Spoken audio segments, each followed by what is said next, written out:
When facts are fragmented, we put the pieces together. Where power collides with truth, we are there. Behind me is that massive security arrangements that are in place. Behind fractured boundaries, we clear the fog of war. Fault lines with Gauri Dwivedi, only on NDTV World.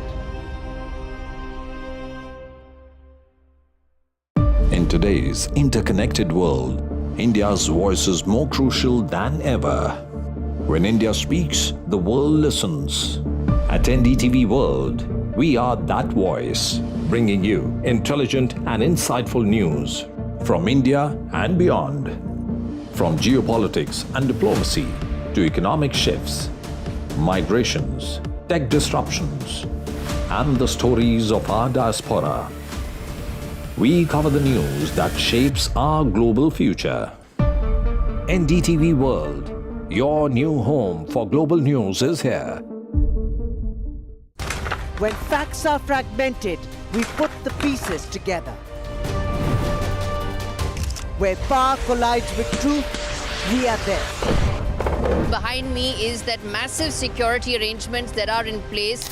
Behind fractured boundaries, we clear the fog of war.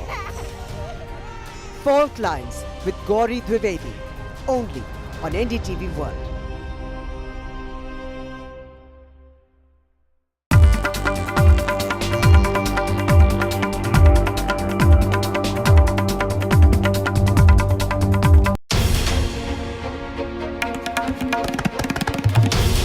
This is NDTV, and you're watching NDTV 24/7.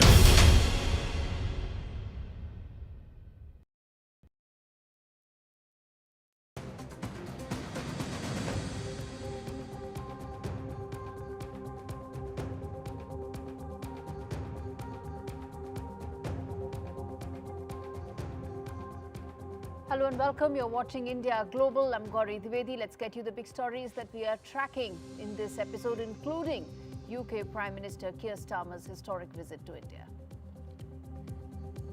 Ministers, CEOs and representatives are there as UK Prime Minister Keir Starmer lands in India for a two-day visit with largest ever business contingent to bolster trade ties. This is the first visit of a British Prime Minister to India in 9 years. All eyes on the evolving trade partnership.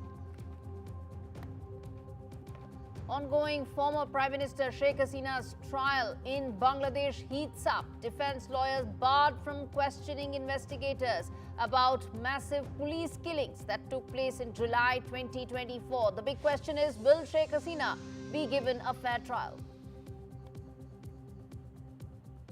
Major fallout of the political gridlock in America. Hundreds of aviation employees are now working unpaid and thousands of flights are now grounded across America as federal shutdown hits the skies. And India celebrates Air Force Day 2025. 1 billion hearts thank the warriors, soaring the blue skies and keeping us safe. Camera.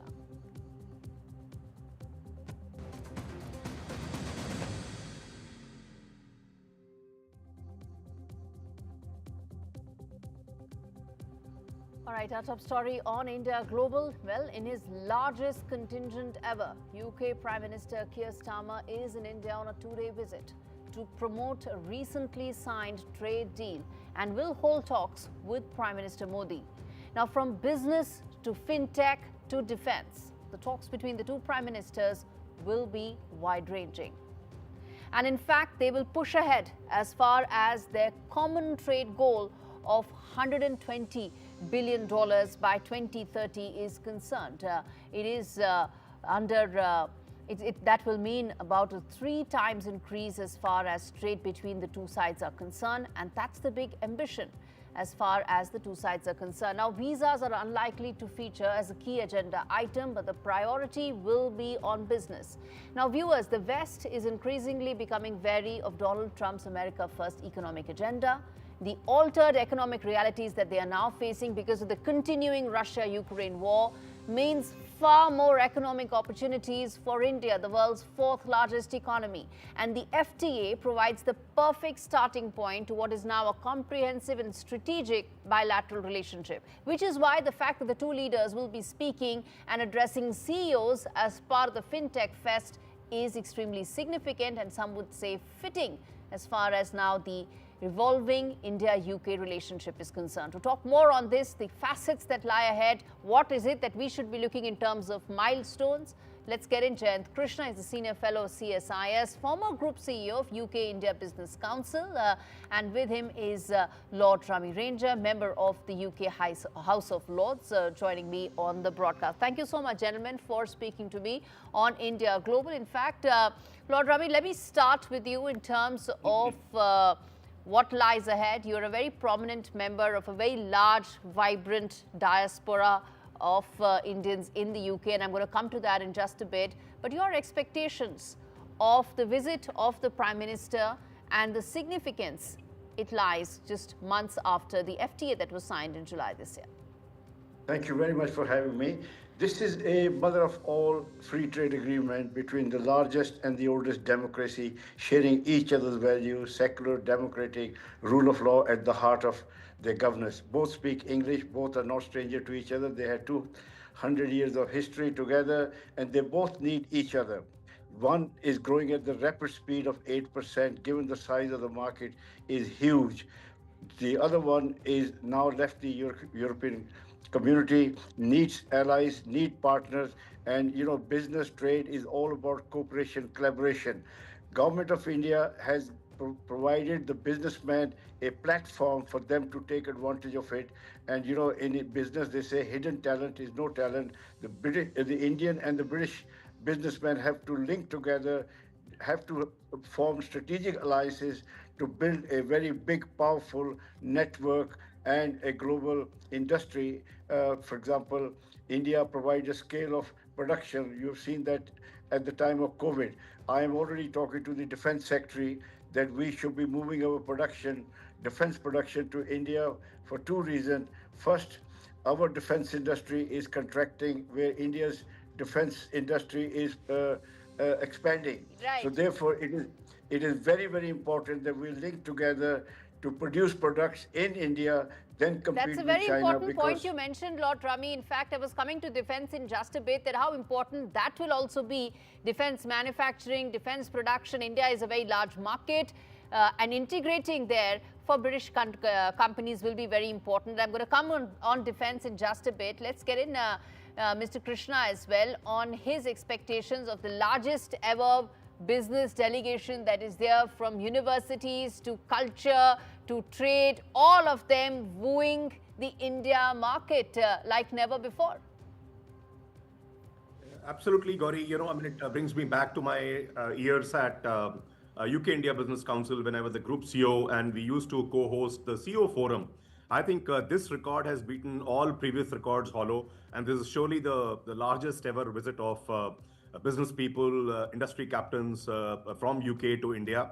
And, as the UK itself has said, that, this trade deal is the biggest trade deal they have signed post-Brexit. So after so many years, such an important, milestone has been achieved, and it has taken the tenure of 4 different British prime ministers, Boris to Rishi, and to the current Prime Minister, and Liz Truss also.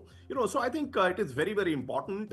It has some very high-powered CEOs and chairmen and so on and so forth, from British Petroleum to Rolls-Royce to British Telecom to Diageo to British Airways. You name the works, all of them are there. But in terms of sectors, though I know this is not an FTA-centric conversation, but given the fact that the Prime Minister's visit is business-centric, in your assessment, where do you see the big fillip really likely to come? I mean, on one end, there is labor-intensive footwear, toys and others, where there's expectation. But in your assessment, Mr. Krishna, where do you think that big inflection point really lies going forward now? So I fundamentally believe that, there'll be a comprehensive review of, the UK-India Comprehensive Strategic Partnership, which is already there. And other than trade and investment, I think the obvious areas will be defense and security, there will be, climate change, there'll be health, education, and above all, people-to-people ties. I think that's very important.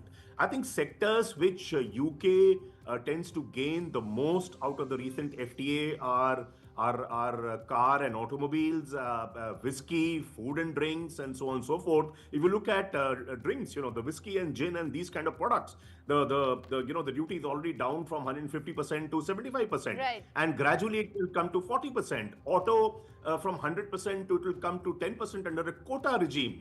So I think these are the sectors across which, the board there'll be a lot of focus. And Philip, Lord Rummy, as two things I want to ask you. One is on the diaspora bit. I said I'm going to touch on that. 65,000 companies are owned by the diaspora members in the UK. 75% of them are highly employed, pay taxes, have multiple asset ownership. So they're a very critical part of the UK economy.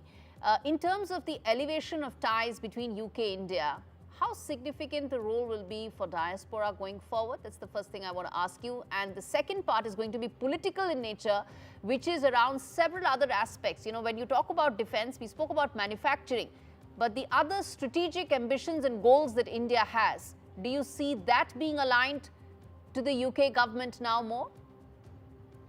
First of all, Britain is a trading nation. It has to trade to survive. We are in a small island. If we don't trade, we have to look globally. We have been looking globally right from the day one. So therefore, UK-India trade offers a great opportunity to both the businessmen to collaborate and cooperate and build a strategic alliance. We need each other. Britain is a few years ahead of India, and India needs everything from shipbuilding to aircraft to fifth generation planes, pharmaceutical, IT. As my previous speaker said, there's so much to cooperate with each other. But again, hidden talent is no talent. The Indian and British government has worked 4 years to produce this agreement. So therefore, now it is up to the businessmen to take advantage of that. You can take somebody to the well, but you can't make them drink. If these people don't come out to exhibit their product and services in United Kingdom and vice versa, then, we will lose out this great opportunity, because the world is moving very fast and we have to move faster. So therefore, I urge to all you Indian businessmen and traders to come to United Kingdom, exhibit through the facility government has offered you.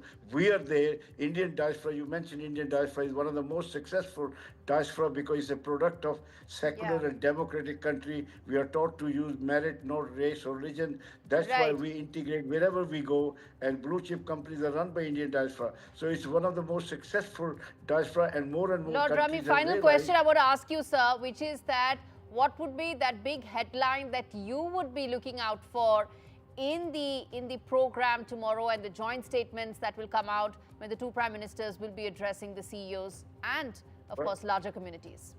First of all, I would like to see that we are collaborating on the defense, because defense has become even more important for India, because, the President Trump has started to divide and rule, giving Pakistan state-of-the-art equipment just to wrong-foot India.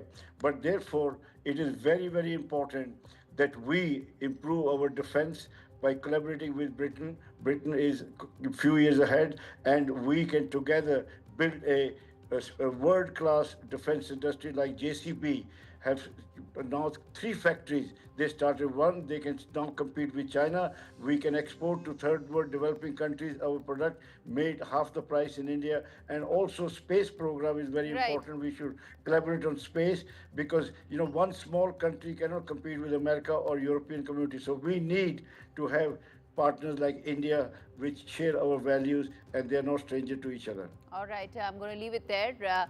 Thank you so much, gentlemen, for joining me on this edition of India Global. We're going to decode this in greater detail as the two prime ministers address the CEOs tomorrow. Well, as far as bottom line is concerned, viewers, India and UK are the 4th and the 6th largest economies in the world. Their coming together can build a lot in terms of the synergies. And prima facie, there are two which really stand out. One, of course, is that in Trump's land, given the fact that there are global tariffs, there is huge uncertainty, India, UK coming together, building on their economic synergies would really mean that they could sort of Trump-proof themselves and their countries from the uncertainties and vagaries of American politics. And the second aspect is that defense production is turning out to be one of the key highlights of India's Make in India campaign, where the UK companies can play a very important role. And as far as political and strategic goals are concerned, there is now greater realization amongst UK that they need to be aligned to India's aspirations to play a larger role in the Indo-Pacific. All right, viewers, turning attention now to the other story that we're tracking on the show. Well, this is about Bangladesh. It seems that tensions ran high in Dhaka as defense lawyers were barred from questioning an investigator about police killings. We are talking about Sheikh Hasina's trial that's underway. She's been charged with some very serious crimes. But when her lawyers raised the issue of police killings, suddenly all of it became out of syllabus. It seemed that the crimes and the police killings that the defense lawyers were bringing up, the International Crimes Tribunal said that none of this can be taken in this court and will not be allowed.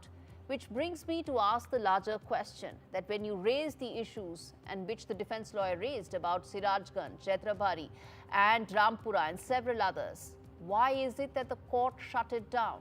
Why is it that it became an issue that this will not be in the ambit of this particular court? The defense also challenged the legitimacy of evidence that was gathered solely by the CID, alleging huge bias. Meanwhile, a separate investigation into the Awami League as an organization has also begun, which makes us wonder, is this a witch hunt? Will there be a fair trial? And more importantly, what's the larger goal here? Is the larger goal to provide justice, or is it to ensure that Awami League is not in a position to contest in the upcoming elections? Mohammad Kamarzan, who's a senior journalist, joins me to talk more on the situation right now. Mr. Mohammad, your thoughts on how this trial is going right now? The question that many are asking is, will Sheikh Hasina get a fair trial? Thank you very much for having me after many days. Actually, these international crime tribunals started its trial after August 5, and they seemingly showed that they are so much interested to ensure international standard trial. And even we saw that there were open trial with live broadcast by the media. But the recent issue that you have raised, of course, this should be very transparent and nothing should be barred. Actually, you know that after the fall of Sheikh Hasina last year, people's awareness has been raised a lot. So anything should not be accepted that may raise question about the fair trial of Sheikh Hasina. But reality is that Mohammed, one thing I want to ask you is, it's okay to broadcast the trial live. You could also be broadcasting it because you have there may be some political points to be scored by telling everybody that Sheikh Hasina and, her crimes, alleged crimes, are all being brought to book. By televising that, there's also a larger political message that is being sent. So let's not just say it is in the spirit of fair justice that this is being done. But as far as the larger question is, which is, it seems that Awami League is the real target, and to ensure that they are not able to contest in the upcoming elections in February. You have to understand that, please let me say just a few sentences. You have to understand that this crime tribunal started its trial during the Sheikh Hasina regime, and Sheikh Hasina formed this tribunal. And there were so many unexpected incidents in this tribunal, for example, abducting of eyewitness and many other questionable issues were raised at the time. So after the fall of Sheikh Hasina, the live broadcasting was a good development and people accepted it positively. But now if the lawyer was not able to work freely, that is of course a questionable matter that you have raised. And of course, it should not be happen this way as we are seeing now. everything should be very clear. Fact is that many crimes against humanity during the July uprising is very clear. And there are so many, so many visuals even available on social media and mainstream media. And even the order of Sheikh Hasina or the high-ups of the then government regarding the mass killing, very clear, and it has already been proved through vivid evidence. So no need to take shelter of such kind of activities that the lawyers of Hasina should be barred. I don't know why this type of incident is happening. It's very unexpected and it should not be happening. Final question is, the trial, of course, should be very transparent and very... Trial should be transparent. That's a very, very important thing that you're mentioning. Final thing I want to ask is, which is that, what about Awami League? Separate investigations into the political outfit ahead of elections. What does that stand for? There is a debate you have raised very well that whether Awami League will take part in the upcoming national election or not. Actually, there is a revolution, though there is a debate whether it's a revolution or uprising.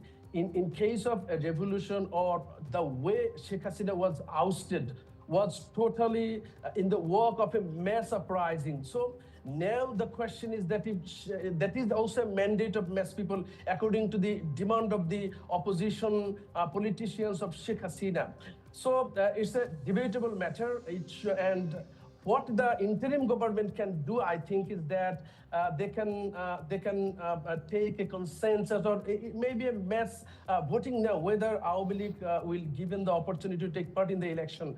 As there was a revolution last year and Awami League was ousted with many allegations of human rights violation, even there is allegations of genocide. So this should be solved now through a mass voting, I think. Otherwise, this issue will be very difficult in the coming days, and the upcoming national election may be questionable based on these issues, especially the international communities may raise this question. Absolutely. That is what everybody would be asking, as to whether these elections will actually have any meaning or will represent the mandate of the people or not. I'm going to leave it there. Mohammad Kamrazan, thanks much for speaking to me on India Global. Well, viewers, on that note, we are slipping into a very short break. We come back on the other side and talk more about, what really is the latest turmoil that's happening in American skies, and can political gridlock in America actually improve to solve this crisis? We come back and talk more on that. Stay with us.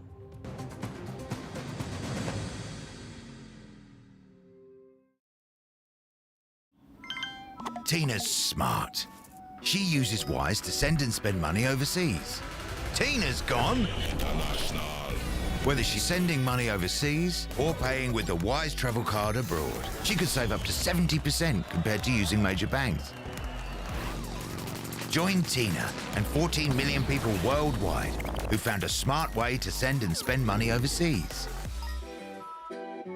Be smart. Get Wise.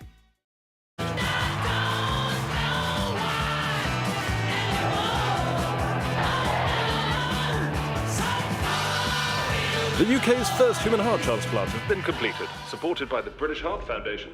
We were a noisy generation, but it might be something quiet we do that becomes our greatest legacy. Leave a gift in your will to the British Heart Foundation and fund groundbreaking research that could help save millions of lives.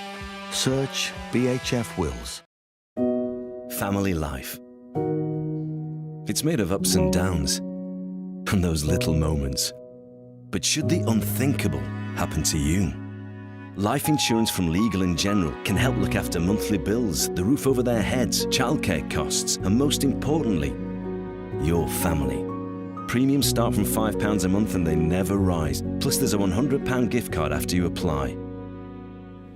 Legal & General. Ensure life goes on.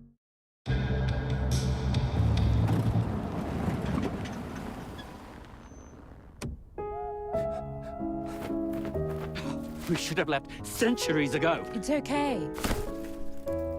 I'm with the AA. Because the AA has more expert patrols in more places than anyone else, you'll be back on the road in no time. That's why millions of drivers choose the AA. Join today.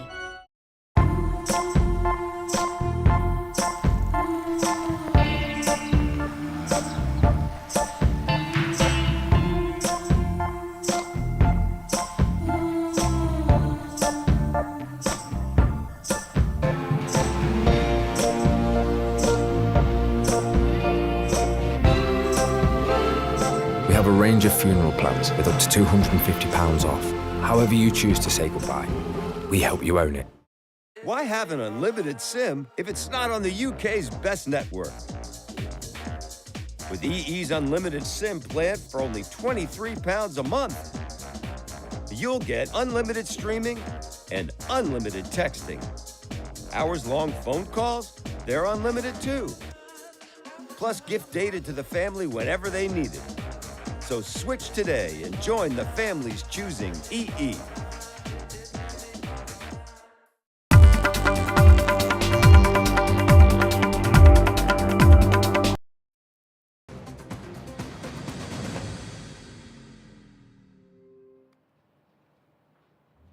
Well, viewers, travel turmoil is now sweeping American skies. Thousands of flights were delayed across the US yesterday. This as a worsening air traffic controller shortage collided with day 7 of the federal government shutdown. Now, from Chicago to Nashville to Las Vegas to Philadelphia, critical FAA facilities face dangerously low staffing. This forcing flight slowdowns and even temporary shutdowns at some control towers.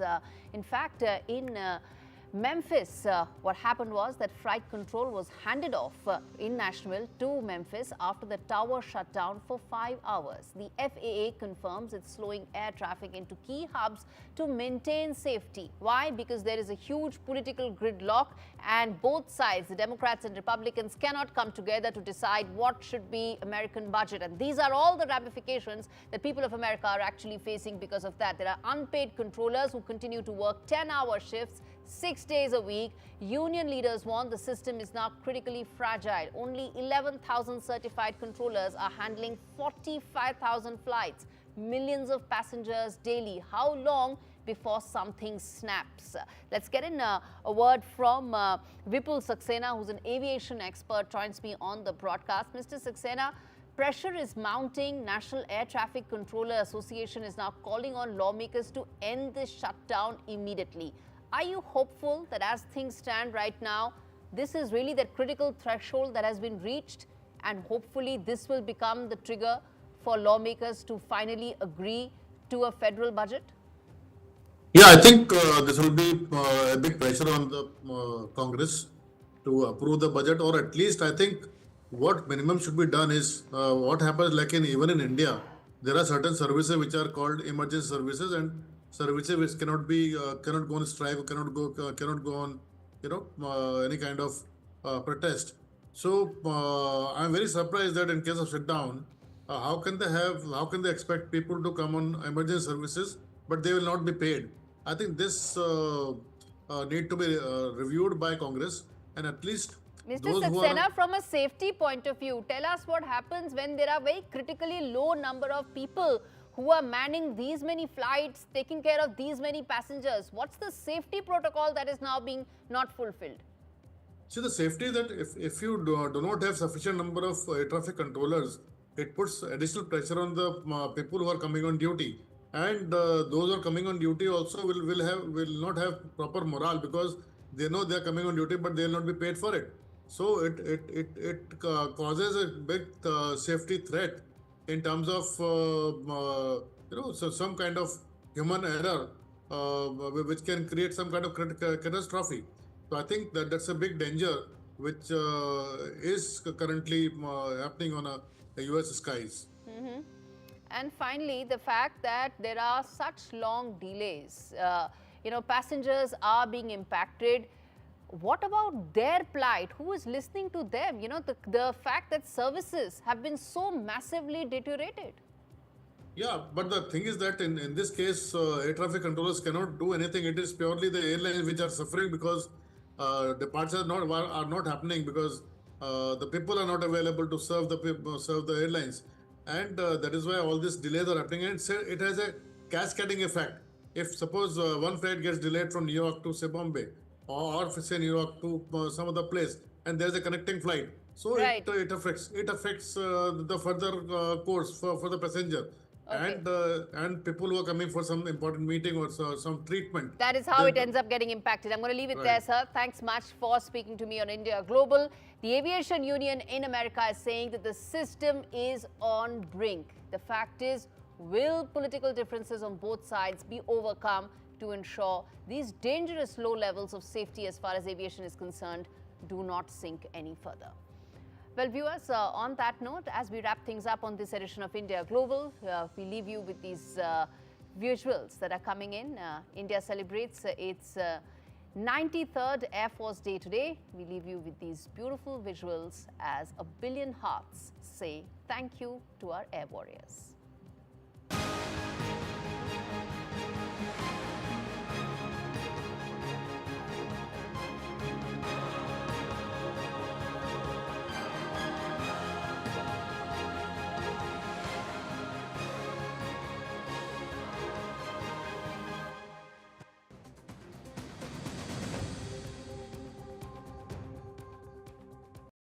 No child should suffer the torture of trachoma, but so many are in pain right now. Nananga's lashes have turned inwards. They rip and tear away at his eyes. Pamelo's sight could be gone forever. He's just 3 years old. Kofanga screams for his mother.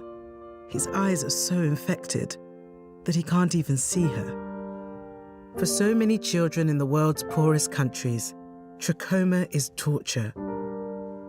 It's a painful infection often spread by flies, and it's destroying children's eyesight. But it could be stopped if you help today.